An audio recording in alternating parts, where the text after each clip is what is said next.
전국 아파트 값이 25주째 연속 하락세가 이어지다가 지금 12주 연속 상승세가 확대 및 유지가 되고 있습니다. 이번 주에는요, 서울 지역은 상승폭이 축소되고요, 수도권과 경기 지역은 상승폭을 유지했습니다.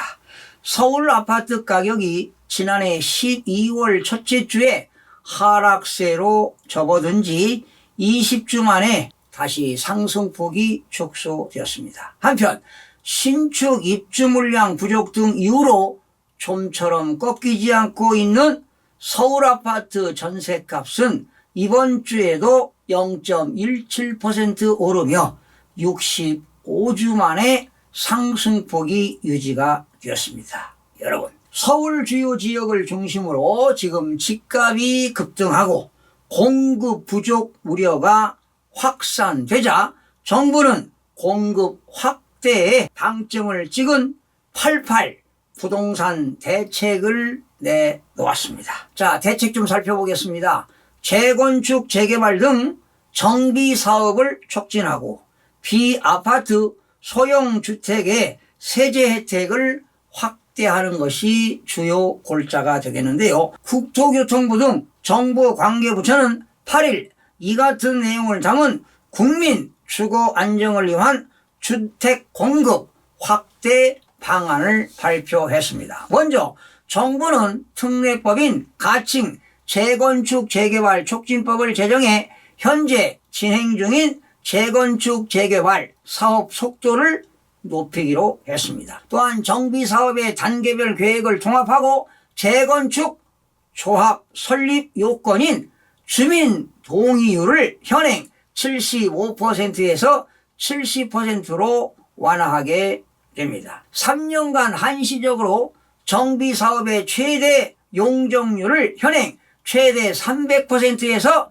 330%까지 늘리게 됩니다. 단 규제적이죠. 현재 강남 3구입니다. 서초, 송파, 강남 또한 용산구는 대상에서 배제가 됩니다. 또한 재건축 초과이익 환수의 부담금도 폐지를 추진하며 정비사업 대출 보증 규모도 연 20조 원으로 확대가 됩니다. 아울러 정부는 수도권 내 그린벨트입니다. 개발 제한 구역을 해제해 총 8만 가구 규모의 신규 택지를 발굴할 예정입니다. 세부 대상지는 오는 11월 발표 예정으로 당장 오는 13일부터 서울 그린벨트 전역과 인접 수도권 지역 모두 토지거래 허가구역 묶이게 됩니다. 토지거래 허가구역으로 묶이게 되면 시장, 군수, 구청장의 허가를 받아야만이 거래를 성사시킬 수가 있습니다. 동시에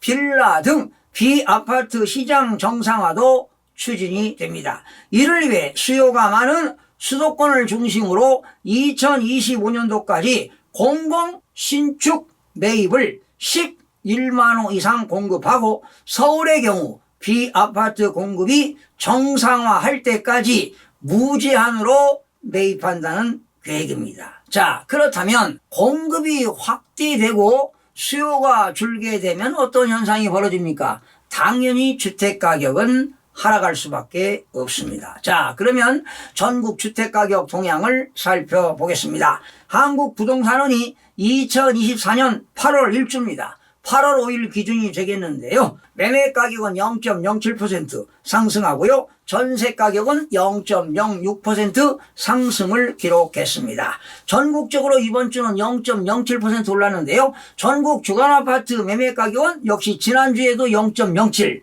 이번 주도 0.07로 상승폭을 유지가 되었습니다. 수도권은 지난주 0.16, 이번 주도 0.16으로 역시 상승폭을 유지했고요. 서울은 떨어졌네요. 지난주 0.28, 이번 주는 0.26으로 상승폭이 축소가 되었습니다. 지방은 마이너스 0.02로 상승폭을 유지가 되었고요. 5대 광역시는 지난주 마이너스 0.04에서 이번 주 마이너스 0.0으로 하락폭이 확대가 되었습니다. 세종은 지난주 마이너스 0.05, 이번 주 마이너스 0.03, 8개도 지난주 마이너스 0.01, 역시 이번 주는 0.00으로 하락에서 보합으로 전환이 되었습니다. 시도별로 살펴보니까요. 경기는 0.11% 상승, 인천 0.10, 강원 0.05, 충북 0.03 등은 상승했으나 울산과 충남은 0.00으로 보합을 유지했고요. 대구 계속 떨어지고 있죠. 마이너스 0.13 하락, 대전 마이너스 0.06 하락, 제주 마이너스 0.05 하락,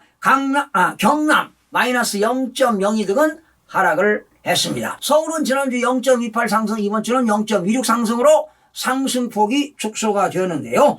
선호지역 중심의 상승 거래와 매도 희망 가격 오름세로 매수 심리가 조급해지고 있으나 휴가철 매수문의 감소 및 매물 가격 급상승 단지에 대한 매수 주저 현상이 상승 분위기를 일부 상쇄시키면서 상승폭이 감소가 되었습니다.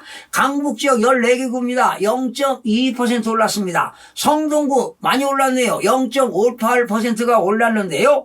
화왕십리, 행당동, 역세권 단지주로 올랐고요. 광진구는 광장동과 자양동, 학군지 우수단지주로 올랐습니다. 마포구는 0.35% 올랐는데요. 아현동과 염리동 대단지주로 올랐고요. 용산구 0.33%는 이천동과 한남동 위주로 올랐습니다. 서대문구 0.25%는 남과자동과 연희동 위주로 상승이 되었습니다. 강남 11개구 0.29% 올랐습니다. 송파구 많이 올랐습니다. 0.53%가 올랐는데요. 신천동과 역시 잠실동 역시 큰 단지가 많이 오르고 있지요. 서초구 0.52%는 반포동과 잠원동 위주로, 강남구 0.37%는 개포동과 압구정동 재건축 단지 위주로, 영등포구 0.29%는 신길동과 여의도동 역세권 재건축 단지 위주로, 동작구 0.25%는 흑석동과 사당동 위주로 상승이 되었습니다. 강남 11개구 지역에 오르는 지역은 역시 큰 단지입니다. 대단지는요, 단지 안에 초등학교, 유치원, 초등학교, 중학교, 고등학교가 있는 지역은 학교 환경이 양호하기 때문에 이렇게 오르게 되는 것입니다. 자, 인천 지역입니다. 지난주 0.18, 이번 주 0.10% 상승폭이 축소가 되었네요. 자, 서구입니다. 0.19%는 당하동과 원당동 등 신도시 위주로, 미철구 0.17%는 도하동과 주안동 주요 단지 위주로, 동구 0.10%는 송현동과 화수동 위주로, 남동구는 0.10%는 구월동과 논현동 대단지 위주로 올랐고요. 부평구 0.09%는 삼산동과 부평동 역세권 위주로 상승이 되었습니다.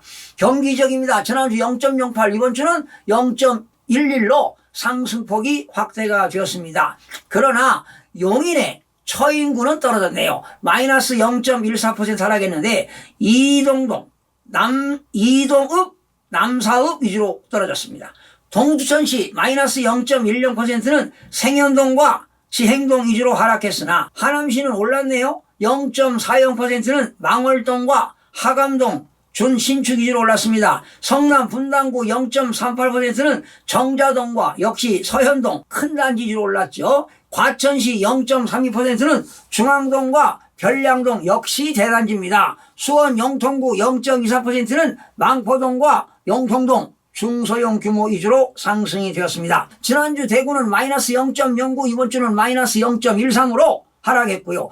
북구 많이 떨어졌어요. 마이너스 0.21%는 구함동 구축 위주로, 그리고 달서구 마이너스 0.15는 월성동과 상인동 대단 위주로, 남구 마이너스 0.13은 봉덕동 대형 규모 및 이천동 위주로 하락이 되었습니다. 대전입니다. 지난주 마이너스 0.02 하락, 이번 주 마이너스 0.06 하락했습니다. 유성구 마이너스 0.14는 봉산동 신축 및 상대동 위주로, 중구 마이너스 0.12는 태평동과 목동 구축 대단지 위주로, 동구 마이너스 0.04는 파남동과 용운동 대동 위주로 하락이 되었습니다. 세종입니다. 지난주 마이너스 0.05, 이번 주 마이너스 0.03 하락했습니다. 지역별, 단지별 혼조세를 보이는 가운데 다정동과 한솔동 위주로 하락이 되었습니다. 제주입니다. 지난주 마이너스 0.05, 이번 주도 마이너스 0.05로 하락폭을 유지했는데요. 제주시는 마이너스 0.06은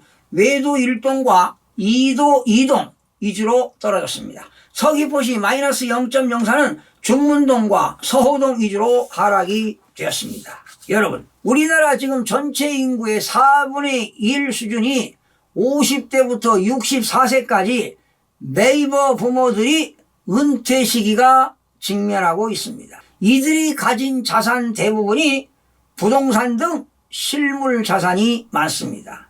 심지어 이들이 가지고 있는 주택담보대출 상환 부담 또한 은퇴 후에 지속되는 경우가 대부분인데요.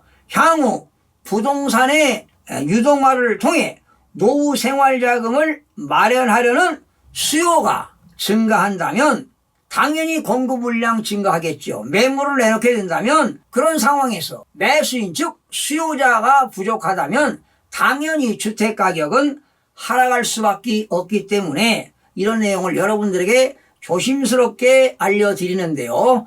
여러분들의 그런 주택 마련은 현명한 지혜가 필요한 시기라고 보여집니다. 시청해주신 여러분 고맙습니다. 마음이 드셨다면 구독, 좋아요 꼭 부탁드리겠습니다. 고맙습니다.